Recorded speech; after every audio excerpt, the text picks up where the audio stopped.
A very good afternoon to you and welcome to our live broadcast of the post-budget briefing for 2018 here in Cape Town, where we're looking back on what some have said may well have been Malus Gigawa's first budget presentation, as well as perhaps his last. Time will tell. Welcome. Very shortly, we're going to be getting into the nitty-gritties of what that budget contained. I've heard various descriptions. I don't know what your description has been, but overnight I've been thinking and asking the question, whose budget was it anyway? But when you look at what happened on the JSE yesterday, and also when you look at what the RAND did, I think, in fairness, you could well say this may well have been a budget-friendly budget. But at the same time, I have seen phrases such as tough love. I've also heard of an assault on the poor. And I've also heard about an adroit budget. I don't know how you fit in all those. We're going to try and see if we can get more descriptions and hopefully at the end of the day come to the right and apt description of what that budget was. Let me tell you what we're going to do now. Very shortly, I'm going to invite Dr. Terrence Lee, Managing Executive Client Coverage at Nedbank, to come in and address us. Thereafter, I've got a couple of young men who are very sharp indeed, and they've been studying things like corruption, quantitative easing, etc., and you're going to hear a little bit more about the work that they did.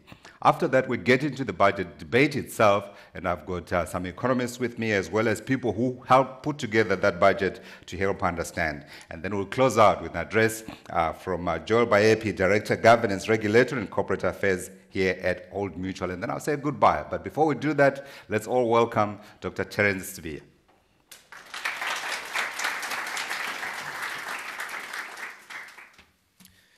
Thank you, Godfrey, and good afternoon, everyone. A very warm welcome to you all this afternoon for our post-budget lunch, together with Old Mutual and Nedbank. It's a pleasure for us to host you. What a time to be alive. What a time to be in South Africa at this time. The past few months have indeed been exhilarating, nothing short of mind-boggling. And if you're on social media, like I know many of you are, you will know by now that we have a vibrant and very resilient democracy that plays itself out, whether it's in parliament, social media, or whatever corner of South Africa you are. Very, very vibrant society indeed. As a matter of fact, this morning somebody sent me one of those little captions on WhatsApp saying, when Mr. Cyril Ramaphosa, President Cyril Ramaphosa, did the SONA last week Tuesday, he said, and I quote, "I want to be there for the alcoholics." But then a few days later, Minister Gigaba raises the taxes on alcohol. I mean, really? The important thing post yesterday's budget delivery is how we build from here as a nation. We've now seen the changes, positive. We've got positive momentum in the economy. A sense of, as the minister said this morning, 94-ish fever, which is really good because as a nation, we'll pull through what is currently a bit of a recession. Today, however, we are here to get a better understanding, to unpack that budget, get a deeper understanding of elements of the budget that matter the most. A number of big-ticket items were announced yesterday that affect us in many different ways. On the tax front, the big one was obviously VAT, and this was an adjustment of VAT, the first one in 25 years. Secondly, the provision of 57 billion rands for fee-free education to be phased in. That's a big-ticket item. 6 billion was provisionally allocated for drought management and public infrastructure. And as we are in Cape Town, that's very close to home in terms of water. A 2 billion fund that is to be created for startups. Very good news for SMEs. But as we talk this afternoon, we have to ask the question, is that enough?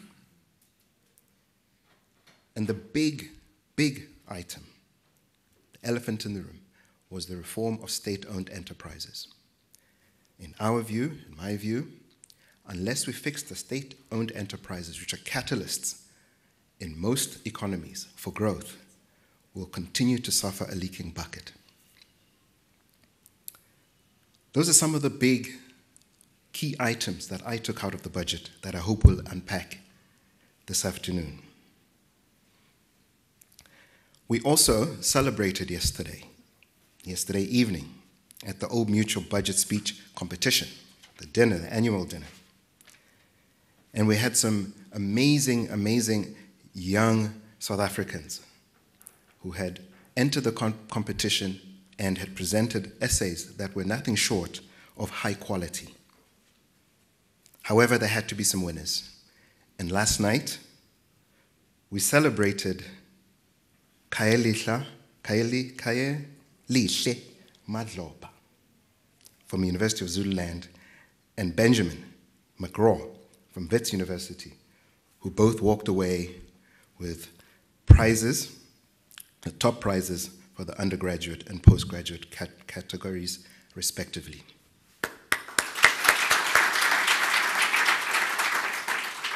The future is very bright indeed. Having seen some of the essays, both that made it to the top 3 and those that entered the competition in general, I sincerely believe our future is bright. So Godfrey, with your permission, may I leave it here for now? I cannot wait to get into the debate, get into the panel discussion later, so that we can unpack some of the issues I've outlined right now. So thank you, Godfrey. Over to you. Thank you, Terrence. Thank you. Let me tell you the questions that the young men were asked. But before I do, I just wanted it to be noted that this competition has been running for 46 years, and I'm older than that, so I am not out of place here. So the young men were asked different questions, one for the undergraduate and one for the postgraduate. The undergraduate question was, what are the economic and fiscal costs of corruption in a country, if any? Make use of both local and international studies in your answer. That was the question. And then the postgraduate question was, following the financial crisis, central banks in many developed countries have adopted unconventional monetary policies. Some 7 years later, much of this remains in place and has, in certain cases, been intensified. Do you think that central banks have been correct, or are they inadvertently creating the next crisis? Use data and examples to assess the impact of these measures. So, according to the judges, the 2 young men that you see in front of you got those questions right, and congratulations to you, gentlemen, are in order. Let me start with you, Kaelihle, and ask to explain to the audience what you wrote about. What were the main things that you found in respect to the impact of corruption? Okay, so what I did was to divide my essay into 2 parts, looking at the fiscal and the economic costs. On the economic costs, I look at the insidious effects of corruption on investments and also on public service delivery. On investments, corruption had negative effects in a sense that corruption acted like a tax that discouraged investments. For instance, if I want to invest in South Africa or start a business in South Africa, and then there's someone who is in power who will want me to pay. So on top of the cost of doing business, I will be charged some extra amount that will go to this individual. So in that sense, it becomes a tax, so it deters investments. And also generally, investors, they become skeptical about investing in a country that they perceive as being corrupt. To make an example, after the recent cabinet reshuffle in South Africa, what we saw was that... Which one? Which one? Do you mean the one? Tell me the one. This is Nenegate, right? Last day. Go for it. Okay. What we saw was that big mining houses and some big enterprises, they were actually planning to invest in those weeks, but they issued some statements saying that we cannot because there's now uncertainty in terms of policy. And that reshuffle, it has something to do with corruption. Yeah. So it shows that corruption actually deters investments. And on the front of public service delivery, the money that could be used for service delivery then goes on to corruption. I can attest to that, having coming from a rural area. You find that they build roads using shoddy material, and so that they will gain extra amounts. So then the problem is that now it affects the economy, because empirical evidence, they find that there's a positive relationship between quality infrastructure and economic growth. And 58% of executives in South Africa, this was a study in 2016 by the accounting firm Grant Thornton. They found that 58% of the executives, they are saying that poor service delivery relating to utility, that is water and electricity, it is deterring their business. So it shows that corruption, it actually affects the economy also in terms of public service delivery. Fantastic work, Kaelise. Can I ask you for the next study what you should study? Sorry. I think you should look at what the actual cost was of the firing of Hlahlanene in terms of deferred or postponed or cancelled investments. Difficult one for you. Benjamin, let me come to you. You wrote about a subject that, for many of us, we read in the newspapers and we say, we don't know what's that about. It's almost like Trump, isn't it? Quantitative easing. I want you to bring relevance to us here in South Africa, us here in Africa. What did you find? So quantitative easing is basically an unconventional monetary policy. So usually central banks use short-term interest rates to stimulate demand. And obviously during the global economic recession, those options were exhausted. So they turned to these measures where they tried to look at increasing the size of the balance sheet, basically, of central banks, mainly in advanced economies like the US and the Eurozone, with the view that this would then help to push inflation back up, remembering that central banks' main mandate is price stability, defined as inflation around 2%. Sure. And so basically this has led to several effects, more specifically in South Africa or in emerging markets, has led to capital outflows and inflows based on awkward timing, basically. So the Fed, for example, started quantitative easing, which led to huge inflows into emerging markets. That's which is a good thing, thing, right? I think. Yeah, exactly. And then slowly started sort of tapering that out, which led to rapid outflows. And then awkwardly, as the Eurozone then started implementing at the end of that, the reverse situation starts, the cycle starts again.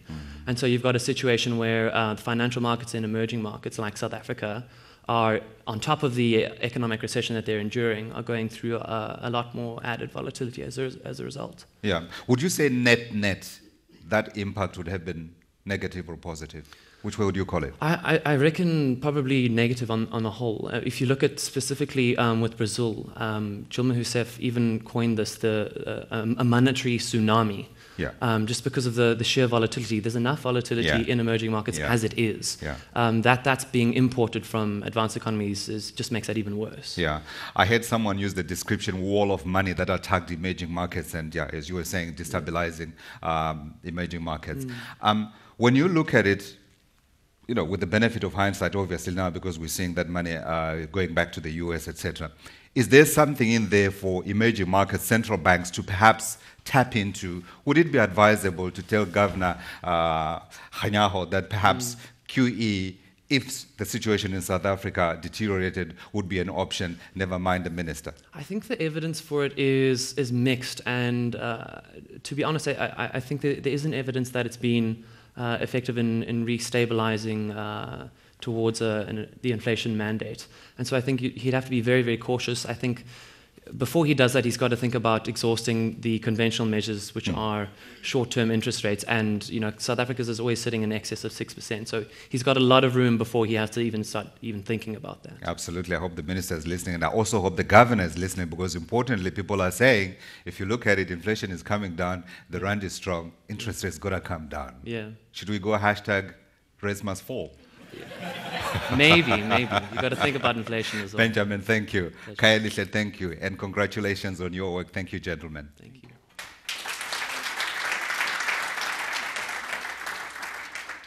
So when we come back, I'm going to be calling upon Dennis Dykes, Nedbank Chief Economist, Gary Eves, he is Old Mutual Emerging Markets Head of Tax, as well as Owen Wilcox, Chief Director, Economic Services Public Finance Unit, to dissect the budget for us.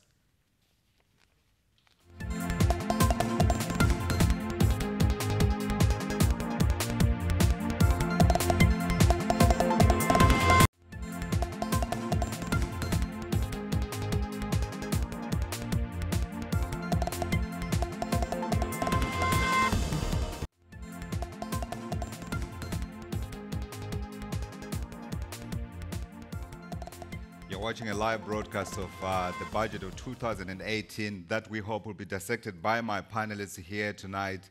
I'm going tonight. I'm used to working at night. Thank you for joining us. Let me reintroduce my guests again. On my immediate right, I've got Dennis Dice, Nedbank Chief Economist. Thank you, Dennis. Next to him is Gary Eves. He is Old Mutual Emerging Markets Head of Tax. Thank you, Gary. And last but not least, and there's a reason why I put you last, Owen Wilcox, Chief Director, Economic Services, Public Finance Unit with the Ministry of Finance. Thank you for joining us. Thank you. Dennis, I've got a difficult question for you to start with. What do you tell a friend you have not seen for 25 years? Do you say welcome? You certainly do, yes. In this instance, do we say welcome back, VAT, 1% increase? What were the main takeaway points for you from that budget? And I'd imagine that VAT increase certainly has to be top of the list. Well, look, we always knew this was going to be an austerity budget. After the October medium-term budget policy statement, which showed that we were on a debt trajectory that was going to exceed 60% of GDP, the minister had to really introduce more tax measures and obviously put a curb on spending in the absence of growth doing the job for him. But, and I think that's the context of the VAT increase. The Davis Tax Committee obviously has been actually proposing that we go this route. It's the big money spinner, but with an important qualification, and that is giving back to the poor through social security grants and other measures to make sure that there isn't too much of a regressive impact. When you look at it, the bulk of that money appears to be going to higher education funding. In the environment we are in, and I'm having second thoughts about this, was that the right decision to make? And later I'm going to ask Owen, because I'm getting a sense that this was the easier decision to make, or maybe I'll be harsher and say the lazier decision to make. Well, I mean, it's very tricky. You know, obviously, we've got some students in front of us here who'd say very much so, but if you think, you know, we're spending tens of billions on higher education over the next few years, yeah. And at the same time, if you look at the allocations to things like national health insurance, where people's lives are on the line, and if you look at other allocations in the social security sphere, they're not nearly as significant. So budgets are very much about allocating scarce resources. And there are clearly very many different opinions as to where those scarce resources should go. Absolutely. Talking about allocation of scarce resources, the man who does some of the allocation is sitting with us. Owen, let me come to you. From your perspective, was this the easier decision for you guys to take, to go the VAT route rather than perhaps other options that were on the table? And of course, we know government has got many instruments that it can use to raise finance. I don't think it was an easy process at all, or an easy decision to make. I think it was the result of a long process of looking at various options. In terms of the numbers that we needed, we had to go for one of our main taxes just because the amount of revenue that we had to raise was so large. So that meant we had to look at either personal income tax, corporate income tax, or VAT. Now, we've done a lot already with personal income tax in the last few budgets, and really we decided that the analysis showed that we wouldn't really be able to raise a substantial amount of revenue from PIT. And on the corporate side, our corporate tax rates are already fairly high, especially if you compare with other countries. Even within Africa, our corporate tax rates are quite high. So there wasn't really a lot of room to go for another move. So what we had to do was go use VAT and then try and offset the impact on the poor. So we already have the 0 rating for foodstuffs, and we increased social grants by more than inflation, so that we could protect the poor from the impact of the VAT. But I think our analysis also showed that VAT was a lot more neutral than we thought. if you look at the revenue that we're going to generate from this, about 80% of the revenue is going to come from 30% of taxpayers. Right. So even though it is a consumption tax, it's still going to be fairly neutral rather than regressive. What was the counter argument for going for, say, 2 percentage points, having made the decision that we had gone the VAT route? Well, I think there's always the question in tax. You can raise more revenue, but you're going to have an impact on growth. So you want to have that, there's that delicate balance about trying to keep the economy going, and what you need to do, how much revenue you need to raise. So you try to go use as light a touch on tax as possible. Indeed. Yeah. I won't mention that there are elections next year, because I don't think that is your purview. Gary, can I come to you? When you look at it from a tax perspective, I suppose in terms of implementation, was this the easier route for government? I think VAT it applies to just about every business in the economy. So when you change anything in relation to VAT, you've got to think about changes to systems and processes. There's a whole lot of behaviour that has to happen in order for companies to get ready for the tax rate to increase.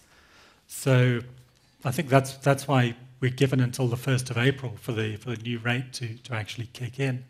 But it is going to cost business quite a lot of money to actually implement the new rate. Does it? I was around in 1993 when they did the last one. Yeah. And yes, it was very expensive then. There's quite a significant body of legislation to actually deal with the complexities and the sort of to try and stop people from buying early in order to pay the lower rate of that.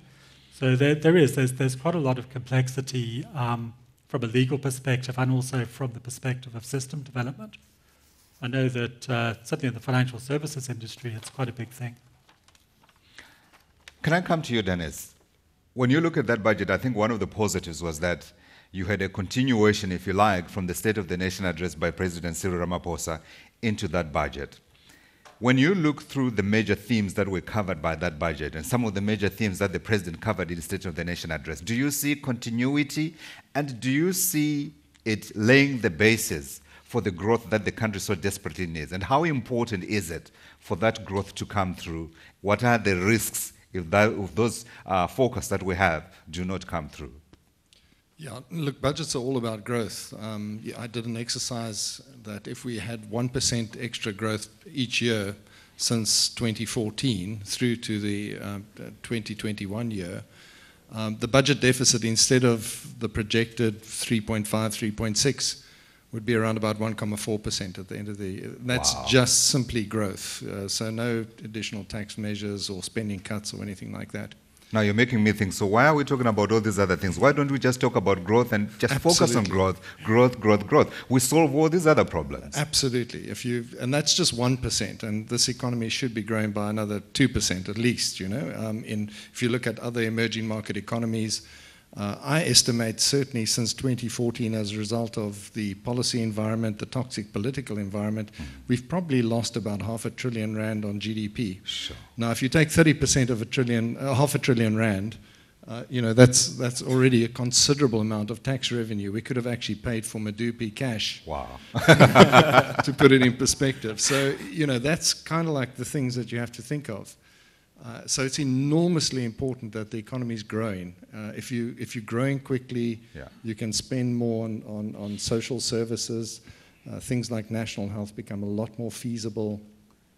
And of course, you can even start considering tax cuts rather than tax rate rises. Absolutely. So it's just absolutely vital that we get back on the growth path. Now, how do you do that? In my view, you have to actually make it conducive for growth for the private sector to actually start participating much more aggressively. Yeah. And there you have to create a positive investment climate. You have to actually roll out the red carpet rather than actually making things really uncertain and beating business on the head. Now, clearly, there has to be a framework to actually keep things in check and you know, governance and so forth. But absolutely, the people who are making the investment and the job decisions should be feeling comfortable and indeed actually looking to the future to expand as aggressively as possible. Yeah. So given that, what do we do? Do we keep the current structures that we have? Are they strong enough? Are they appropriate enough in order to be able to erect this growth platform that we're talking about? Or do we create new ones where business and government gets together? Because I think we've heard about this conversation between government and business for quite a long time, and we all know it has gone nowhere. Yeah, look, I think we've already taken a big step with the new administration coming in, tackling corruption, and you can already see the mood has changed in the country very, very significantly. But I think How much is that adding to growth, by the way? Well, it will take a little bit of time. Bear in mind that fixed investment decisions and job creation decisions are almost lagging indicators. So you have to see the growth coming through before that really kicks in, with some exceptions. Mining, for example, and the renewable energy industry, I think you could see immediate fixed investment coming through if the policy environment was clear. Yeah. Just to give you a bit of a feel, I was looking at the statistics on mining exploration investments. So in other words, how much has been spent on exploration? The precursor to actual investment. Actual investment. Over the last 6 years, that is down 85% compared to the previous decade. Wow. 85%. So in other words, those industries are not looking at investing, they're basically just looking at existing in the meantime. Now, a positive signal there, and we join the rest of the world where you're actually seeing positive experience on mining exploration. Yeah. So it's, again, it's just very, very simple sort of stuff. You've got to send the right signals, and basically the private sector will do it for you. You don't have to have commissions, et cetera, et cetera. Absolutely. You're frightening me because it means that this turnaround that we're talking about could well take even longer than that. I want to go back to the budget, Owen, and ask how difficult it was for you and your teams to decide to give X percentage increase for agriculture, X percentage increase for education, etc., etc. How do you arrive at that decision anyway? Maybe just explain for the benefit of our viewers. Sure, yeah. So, I mean, the budget speech is the end of quite a long process. It's not the beginning. So we start in July, August with our, we call it the MTEC, the Medium-Term Expenditure Committee, that meets and decides which, if there's any available funding, which departments are going to get more funding, and then and also reprioritizations. Whether if some departments, for instance, if their programs are not succeeding, then you should try and reduce their funding and add funding onto other departments. So this is where the officials meet. But then we feed up our recommendations to cabinet. The cabinet makes the ultimate decisions on the budget. It's not Treasury makes recommendations to cabinet, but it's an outcome of a cabinet process, and there's also a subcommittee of cabinet that meets quite regularly to decide that. Yeah. So we pretty much the second half of the year is devoted to the budget. Yeah. How difficult was it this year when you were making those allocations? Well, there wasn't a lot of other money to add, so that made it easy in some ways. But we had to find the hard part was trying to find the reprioritizations, and then we had to do, because as Dennis was alluding to, we had, the markets were not very happy with the news we announced at the MTPPS, so there had to be government had to respond to that, and part of that response was the decision on VAT and also the decision to cut 85 billion rand from the baselines of national departments. So that is obviously a very difficult process because you need to make cuts, but in a way that's going to have as little impact on service delivery as possible. Sure. When do the politicians come into the conversation? So we make the recommendations to the Ministers' Committee on the Budget, right, and then the Ministers' Committee or the President's Committee on the Budget will make final recommendations to Cabinet. And then the Minister of Finance will announce in the speech that he is tabling the appropriation bill, and then finally Parliament will pass the bill, which enables the Treasury to take the money out of the National Revenue Fund. So it's sort of quite a long process. Part of the reason why I'm asking that question is I'm wondering what impact Cyril Ramaphosa and his new team had. Did they start talking to you guys after December, or was he there from the beginning? How does that work? Well, Cabinet is involved quite throughout the year. So last year we had a presidential committee on the budget. The President was part of it and the Deputy President at the time, Mr. Ramaphosa. So he was involved pretty much from the beginning. It is his budget. Well, it's a budget of the government, and he was part of the government, so yes. So I'm going back and asking that question, if I can come to you, Gary, in part because I was looking at that budget and I was thinking, okay, so NDZ lost. Okay, Nkosazana Dlamini Zuluma's team lost. And it appears that within that, the whole talk around radical economic transformation also went out of the window. Did you see anything in that budget, Gary, that suggested that maybe RET is backed by stealth, or it was completely thrown into the dustbin? There was a mention of radical transformation of the economy, which I guess is kind of the same thing. But from a content perspective, I think that on the one hand, there's the politically difficult step of increasing the VAT rate because it's perceived to be regressive.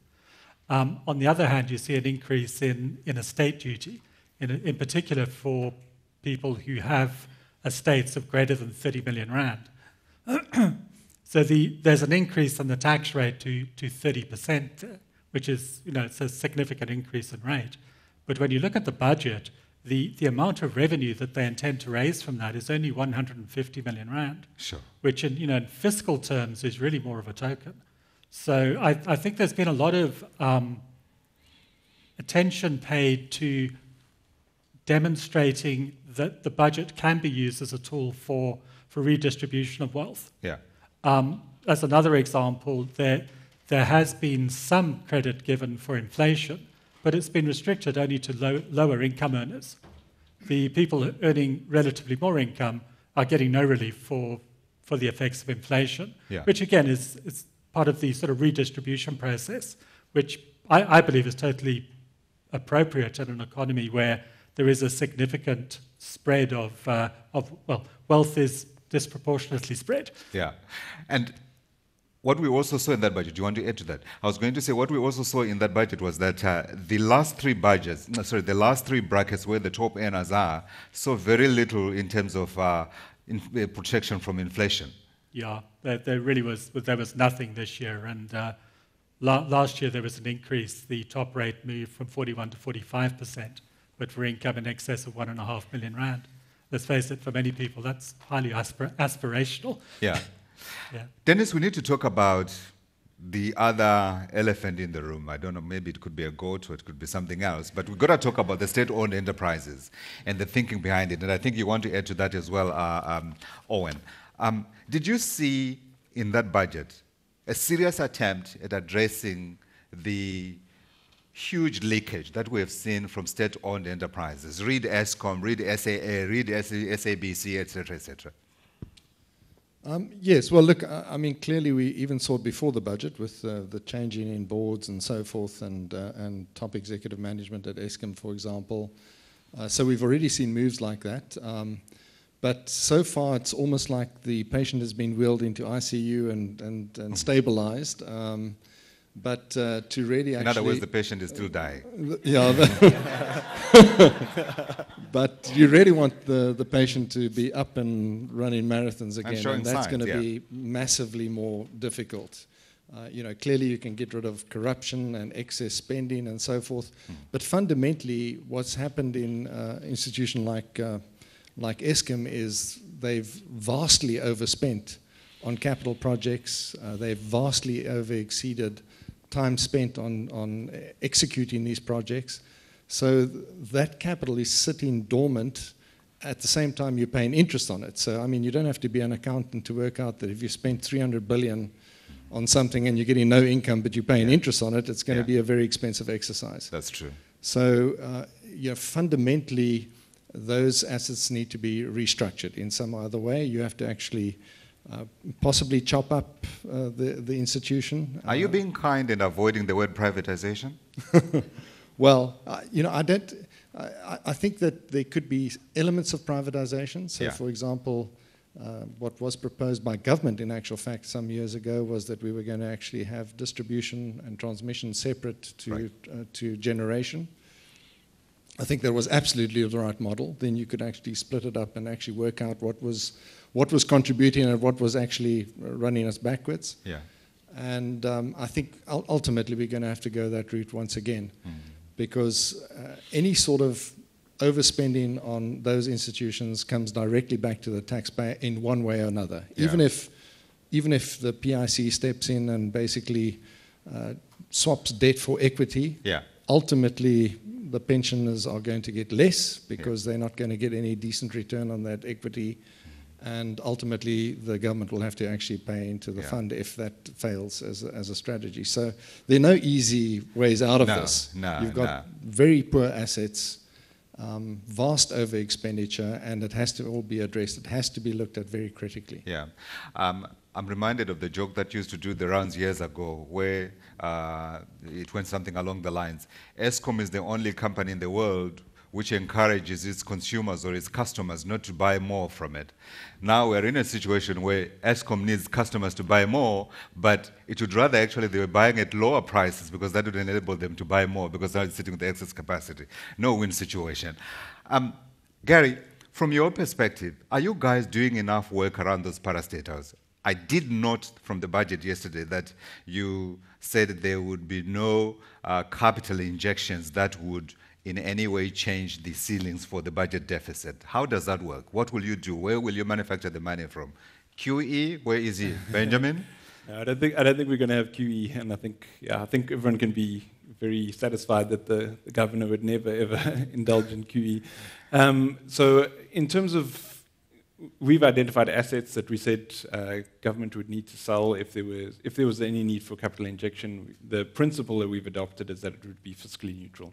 So it would mean that government would have to sell some assets, and there are equity holdings that government has, and we've also identified 140,000 properties around the country that the state owns. So the state is a significant owner of property. Okay, so privatization is coming then. Yeah, Absolutely. yeah, and we have spoken about, I mean, we have also spoken about strategic equity partners for SAA. And I mean, it's clearly an issue for the government and for the budget that one of the main risks has been SOCs for many years. Mm-hmm. And I think what we saw, particularly in SONA as well, was that government is really stepping up to it and trying to address the issue. But it's not only talk. The boards of SAA and Eskom have been changed. I agree with what Dennis is saying. It's the start of a process, but at least it's in essence a necessary condition. It's not a sufficient condition. You have to sort out the boards. The boards need to sort out the operational issues, but at least that's a start. Someone suggested yesterday when we were having a debate about the whole state-owned enterprises thing that perhaps the best idea would simply be to sell SAA for R1. I mean, just give it away because, how are you going to generate value out of it? And it's going to take you years and years and years to turn it around. Dennis, politically, he doesn't have the mandate, does he? I mean, he's got to get through the election first before he's able to do that. Well, it is very tricky. I mean, even in SONA and other statements, the institutions are all spoken of as being developmental and transformative and so forth, which indeed they are. But ultimately, it's again an allocation of scarce resources and effort. And there are definitely certain things that the private sector can do better. Yeah. So it has to be a mix, and clearly the progression and the speed of the progression is determined by the political discourse. Yeah. But you don't want to get into a situation where the welfare state is represented in state-owned companies rather than basically in government, where basically it's a lot more sort of transparent and people can actually see where the subsidies lie and so forth. Absolutely. Gary, one of the areas that we saw a promise coming out of the State of the Nation address was around SARS, the inquiry into SARS. And I'm coming back to the tax issue because clearly this is going to be key in terms of balancing the government's books going forward. Yeah. From where you sit, are you seeing enough, or do you see the action that the minister has announced being enough to address the issues at SARS in terms of governance, in terms of also creating this environment where people are happy to pay their taxes knowing they are going in for a good cause? I think that the events of the past few years and the publicity that SARS has received has definitely damaged their reputation. I suspect that it does contribute to a lower tax morality than if you had a SARS that was open and efficient. My sense is that SARS remains a very powerful institution and that an inquiry and a review of its operating practices and principles will create greater transparency. Right. And as a result, that should increase the faith in the institution. I think it's really important from an international perspective that our tax institutions are seen as being strong and credible. Absolutely. Because essentially, that's how we are going to pay back the debt that we have to borrow over the short term. So I believe it will. I believe it will help. I think it's definitely a strong step in the right direction. Yeah, but powerful, but perhaps not respected, and that's the key, isn't it? Yes, I think it is. How big an issue do you potentially see tax compliance becoming an issue if the issues that we have at SARS are not addressed? I'm not in any way suggesting that people do not pay their taxes. I guess each minister has spoken about the tax gap and tried to estimate it. And I think it is fairly well documented internationally that two things really contribute to a bigger tax gap, i.e. higher non-compliance. Yeah. One is lack of faith in government institutions, and the other one is a high tax rate. So the higher you make a tax, the more likely people are to take steps to avoid it, which is legal at least, or evade it, which is illegal. So I think the government found themselves in a position where increasing the income tax rate on individuals and corporates was really very much at the tipping point. Taking it higher may well have driven negative behavior.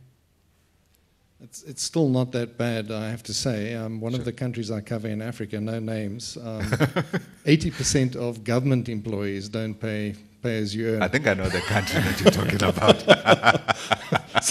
No, we're not close. We're amateurs.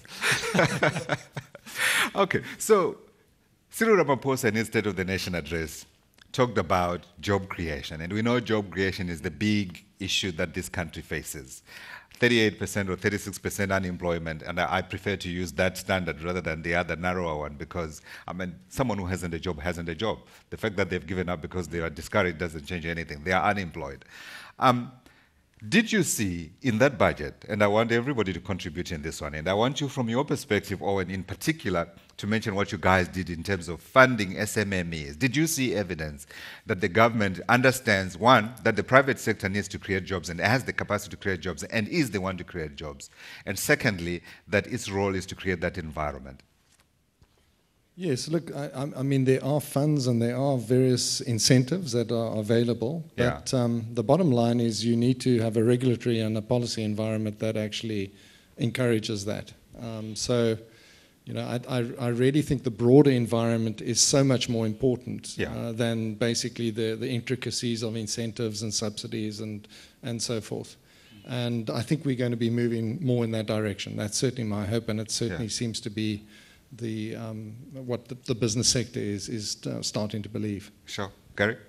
I think in the budget we saw some technical steps towards improving the supply of money into growing young businesses. So the venture capital rules are going to be refined and I think clarified and made slightly more available. So that should increase the flow of money into venture capital, which should be a good thing from an employment point of view. They're also talking about creating, again, special industrial development zones where the history of those is not good. Because I'm questioning the interventionist approach versus the builder of the infrastructure, if you like, for the private sector to thrive. Ideologically, do you see that changing, though? No one wants to take it. Maybe I need to come in there. I mean, well, there are a few different issues there. I think we were talking earlier about mining, and I think that's definitely going to be one area where government needs to focus on more. Already we saw in SONA that the president said we will try and sort out the mining charter and get some sort of resolution on that as soon as we can. That has held back our mining industry for many years. And I think that's a lot of the reason why we're seeing such low exploration rates in South Africa. So that's one key step. I think the money that we have allocated for small business should be a positive. It's the data shows that South Africa has very low levels of SMME creation and also of survival. So we don't create enough of small firms, and then even the small number we have, they don't survive as high as rates in other countries. So this is government trying to understand or trying to find a way to resolve that issue. Sure. In terms of the special economic zones, that's something that the track record is good in some places and bad in other places. If you go to China, the SEZs are engines of growth. They create cities. There are cities in China that now have more than 30 million people that came out of a special economic zone. There was nothing there 40 years ago. It was a rural area. Absolutely. So in some cases they work, some cases they don't. We've got to try and understand what mechanisms we have to create as government. So it can't just be funding. It's got to be also create the conditions to get the private sector in there. But I think in terms of where government is, our fiscal space is limited, and we're employing 1.6, 1.7 million public servants. We've got EPWP that has 3 million work opportunities, but that's not really permanent jobs. It's just in terms of the number of jobs that we need, it has to come from the private sector. So the government's role is going to have to be, how does the private sector step up? How do we make private sector profitable and growing and investing? Yeah, but the government never runs out of fiscal space, does it? If it runs out, it just creates some more. Let me, at this point, though, open the debate to the floor. As I said, if you want to ask a question or you want to make a comment, you raise your hand. There's a roving microphone around. And just identify yourself and please try and be as sharp as you can be. Sharper than me, if you can be. Let's see. Okay, there is a roving microphone. Do we have any hands up? Oh yeah, there it comes. Anyone with a question that they want to put to the floor? I have a million questions, I can tell you that. Yeah, we've got a hand here. Terrence Lee from Nedbank. To the panel, do you believe, and I mentioned it in my opening remarks, that we have, and maybe Owen, take us into your confidence, true commitment to restructure the state-owned enterprises? Your answer is protected. This is my My answer is protected on national TV. I don't think so. I believe there is genuine commitment. I mean, we can only judge someone's intentions by whether they carried out with action, and so far we've seen that, right? So we already saw the restructuring of the SAA board, of the Eskom board. I know that there's further work on boards coming, so we're seeing the commitment.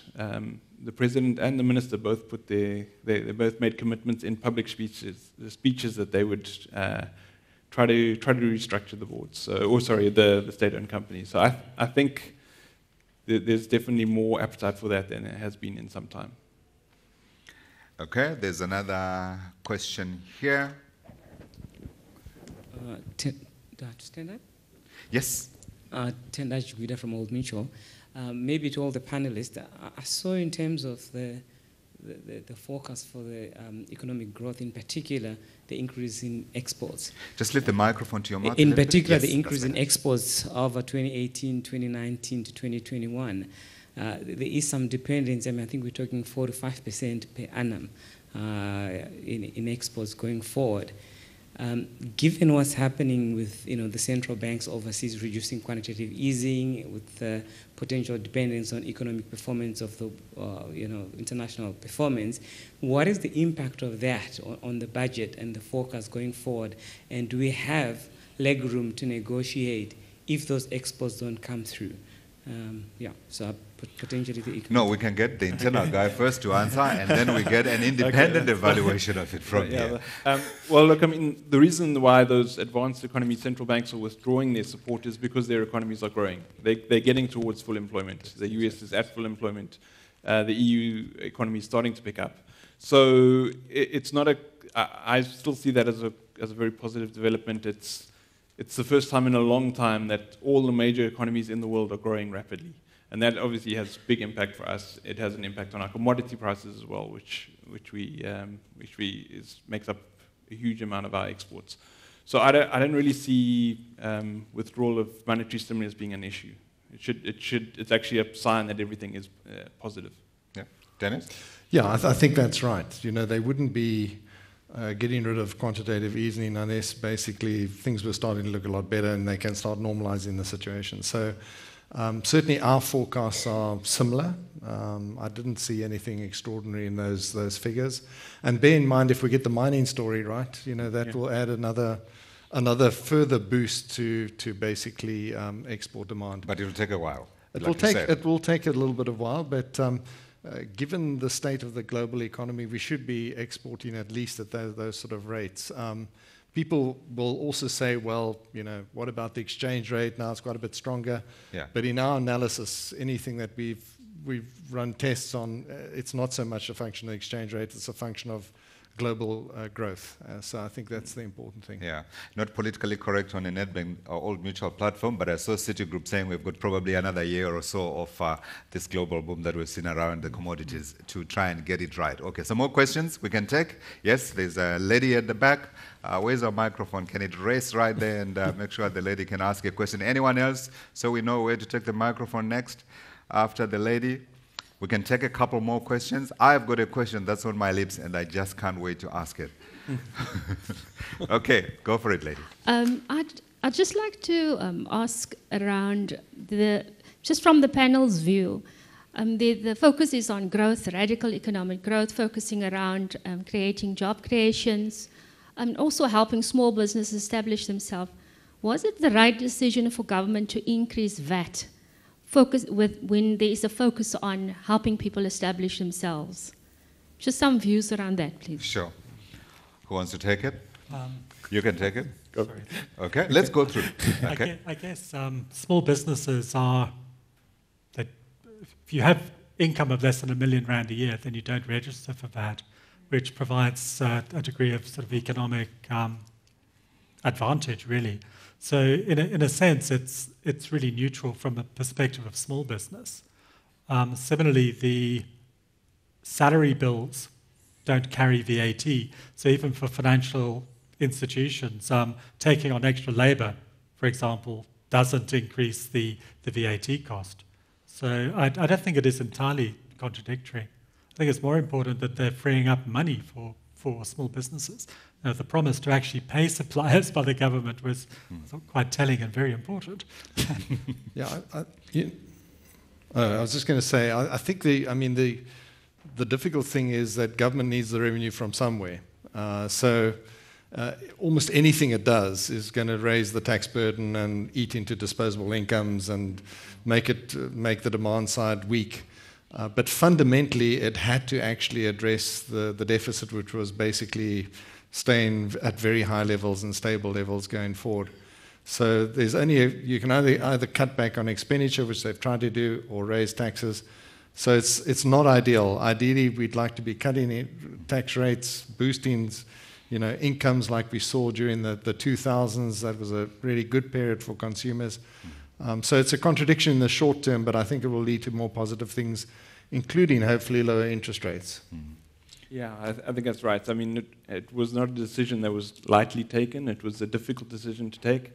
I think if you think back a few years, almost before every budget in the last 3 or 4 years, there's been a forecast that we're going to increase VAT. And it hasn't happened because it was quite a difficult decision to make, because we know it will have an impact. So when, finally making that decision was due to the fact that we had quite large demands that we had to meet when you look at the fiscal story and also at fee-free higher education. Yeah. I know Twitter is not a very good source for putting in a comment around, but I did see a comparison between South Africa's VAT versus other countries in the world, and I saw South Africa's right near the bottom alongside, Zimbabwe, but at the same time, the UK is amongst the highest, somewhere around 21%, I think. So there's still perhaps a little bit of room. Before we leave, I've got to ask about what's bigger than an elephant, by the way. I can't think of it. A whale, maybe? But I don't know how you get a whale in the room. But I want to talk about this whale in the room. Land expropriation without compensation. At the same time that we're talking about boosting growth, and it does appear like we are attacking property rights, while at the same time we're saying, come here, put in your capital, and we will grow with you. How does that work? Can I begin? Wait. Let me begin with you, Dennis, and then we'll go through. It's actually one of the questions we asked the students in so this is a bit of a revenge question. Sure. No, it is somewhat of a contradiction, because if you look at the international experience, I can think of no example where it's actually worked out well.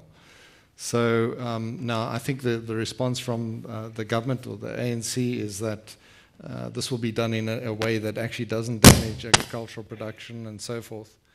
But it's going to be very tricky, because once the constitution's changed, it opens up all sorts of possibilities for future governments who might not be as investor-friendly as the current one. So it's going to be a very, very difficult exercise. You're also going to have to try and consider, the historical background of owners and so forth, which so it's absolutely necessary that we go ahead with land reform, but it's going to be very difficult. Absolutely. Gary? Yes, I guess one can't really deny the need for some sort of dramatic action in relation to land, but at the same time it has to be done in a way that doesn't damage confidence in the economy. I wondered whether the vast number of properties that are owned by the government perhaps gives a clue to how it might be implemented, because presumably some of those could be sort of repurposed. Owen, I know this is difficult for you.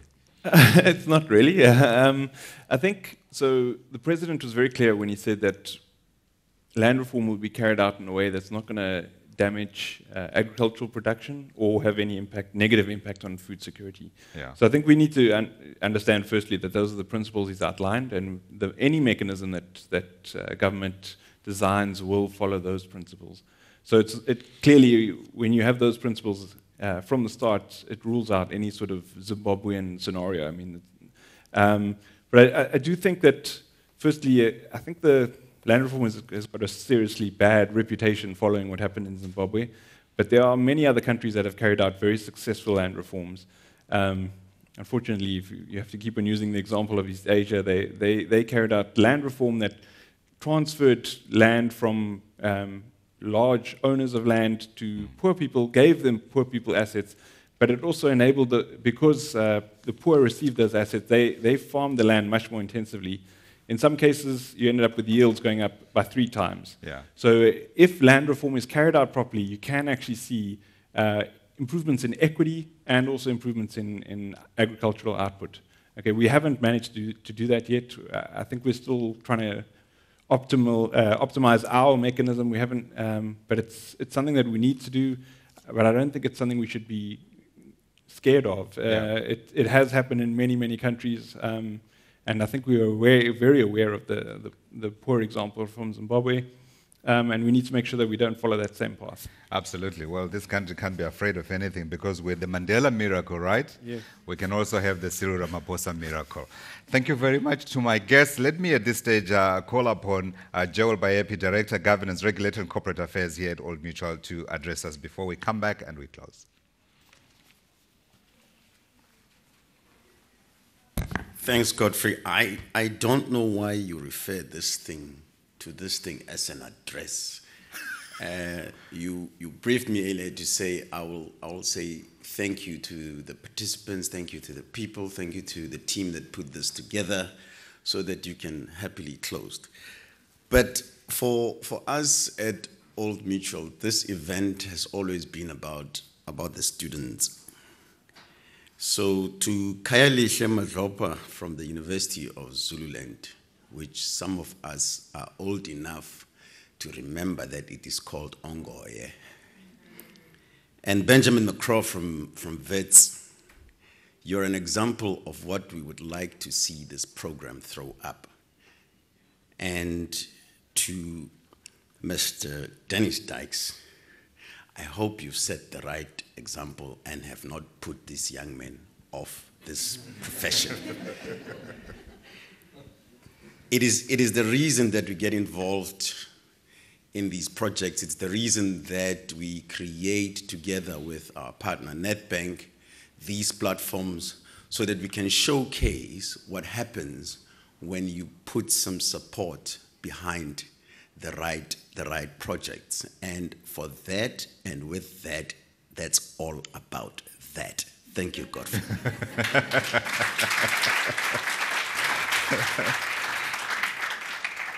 Thank you, Joel, and thank you to all of you who came in and participated. Thank you very much indeed to my panelists. I don't know about you guys. I am a student for life. And I was listening, there was a lady who posed a question, and she used a word that I think perhaps we can take forward that unites business and government. She said radical economic growth. Now, there is a word that I think we can all sort of coalesce around and help build this country. So thank you, gentlemen. Thank you to the guests. Thank you all at home for watching as well. From all of us here, it's goodbye.